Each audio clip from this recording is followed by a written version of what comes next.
My name is Scott Morison, President, CEO of Brown Social House. How did I get into the restaurant industry? It was many years ago. I was 14 years old. My sister came home from a Husky car and truck stop. She was a waitress. And she mentioned that they had an opening for a dishwasher position. It was a 4 to 12 shift on a Sunday night. And I put up my hand and said, I'll take it. And that's really how it started.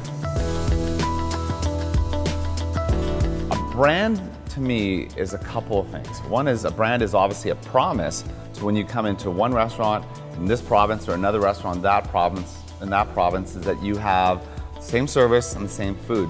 But also, what I think is really important is a brand is even deeper than that nowadays. A brand is how you feel. I was more interested in what I'd call a systems-driven business, a business model where we license and lease systems, processes, procedures, and that gave me an opportunity to get owner-operators involved. People who would normally perhaps borrow family money, get into business, and I was able to help them actually secure their future that way.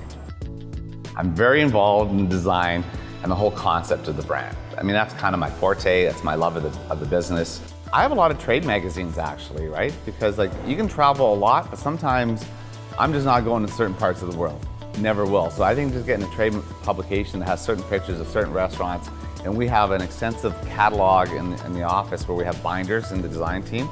I don't go digital on this, it's old school. It's like you get a magazine, you rip out a page you like, you cut out the light bulb or the chair or the floor or the ceiling, and you put it in the respective binders. The touch points of a Brown's is I think very unique in the sense that when you come in, we purposely create this experience at the front door where we interact with all the different functions of the operations.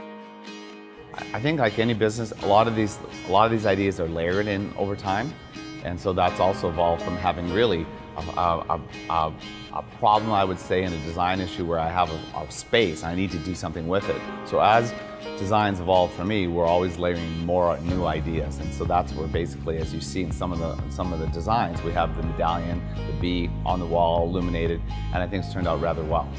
I want to see Brown's at the very least get to $1 billion in sales as fast as possible, and people go, why $1 billion? And I go, because it's sexier than $976 million. I always knew Brown's was going to become a franchise organization. And that was always to me the mandate for myself, because I've had the corporate company before. This to me is much more exciting, it's much more fulfilling. Yeah, we're going into smaller markets where the big guys can't get into. And we just bring a certain level of sophistication, a certain level of service and quality that a lot of independent operators just cannot do. So I've always said, I opened the first Brown's, and I said to my wife, I said, every community should have a Brown's. And she looked at me and says, you are nuts. I don't think there's a limit on this at all, right? Again, the old saying is you're only limited by your imagination. I think we could do hundreds, we can do thousands, because in the end, it's a model that I think truly works in every single community.